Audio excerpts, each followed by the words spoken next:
Bismillahirrahmanirrahim. Alhamdulillah Rabbil Alameen. Assalamu alaikum wa rahmatullahi wa barakatuh.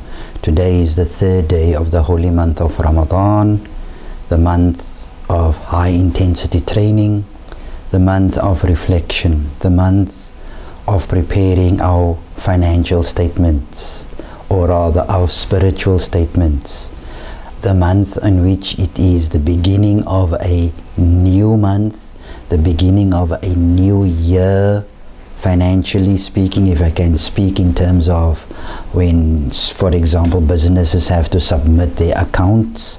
So this is the same, where we have to submit our accounts to the great accountant, if we can say so, Allah Azza wa Jalla Sha'na.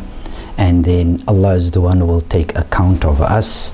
So before we reach that day, that stage, we need to see that we have worked on ourselves.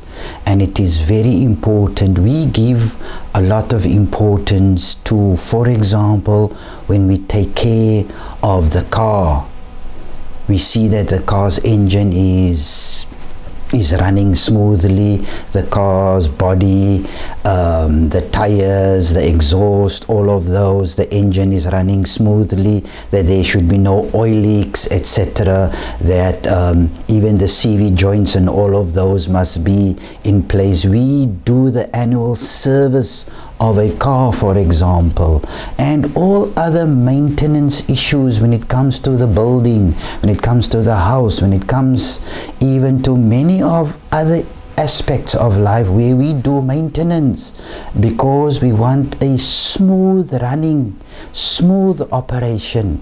The same with the month of Ramadan. There need to be that maintenance, because unfortunately, inna nafsa la'amaratan bisu, that indeed the nafs, the nafs of insan is easily, it gravitates easily towards what? To bad things, if we don't keep it in check, if we don't tame ourselves. Like, for example, when we are taming an animal, and that is, we want to highlight here the animal. Allah don't want us to become like animals, to be vicious to each other, to have, Allah wants us to have rahmah, to have compassion. We have higher consciousness, so we should indulge in activities that would take us up in the ladder of ascension, that would take us on a path of higher consciousness. And that is what we would also term as to have taqwa of Allah Azza wa Jal, to be aware, always to have that consciousness of Allah Azza wa Jal wherever we are, because wherever we are and wherever we are, Allah is always present. So we should always be mindful and careful how we deal with ourselves and how we deal with others. Let us just give for the next few days some hadith of Ahlul Bayt salamullah alayhim, how they have admonished us to be mindful of attending to our nafs first, because within the nafs, inside of every human being, there is where all the problems are, and there is where all the solutions are. In terms of school, for example, Allah always give us an exam, yes, which we have to do, but at the same time He has given us the memo as well.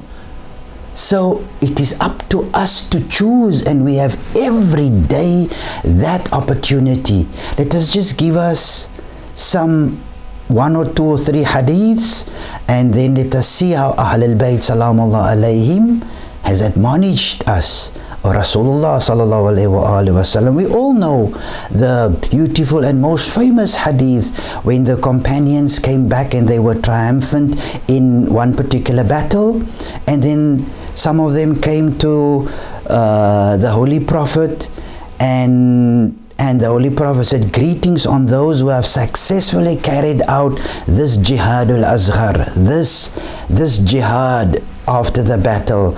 But now you have to engage yourselves in what? The jihadul akbar. And he was asked, oh Holy Prophet, what is the jihadul akbar? What is the greater jihad? And the Holy Prophet sallallahu alaihi wasallam, he replied, it is the taming, it is the combating, it is the battling with the self. Every day we have a battle where we are confronted with duality, with good and bad, when we are confronted with light and darkness, where we have that choice to make. And here Ahlul Bayt Quran, and they are admonishing us to always choose light, always choose good, even if it is against you. Another hadith of Imam Sadiq salamullah alayhi, where he says, take responsibility for yourself, for if you do not, no one else will. No one else will. No one else is responsible, by the way. Also in this context, for yourself, except yourself, no one else. And let us look at in this case, the last hadith. Indeed, you have been made the doctor of yourself. The ailment has been made manifest to you. You know the marvel of health and what has been shown to you as the cure, and yet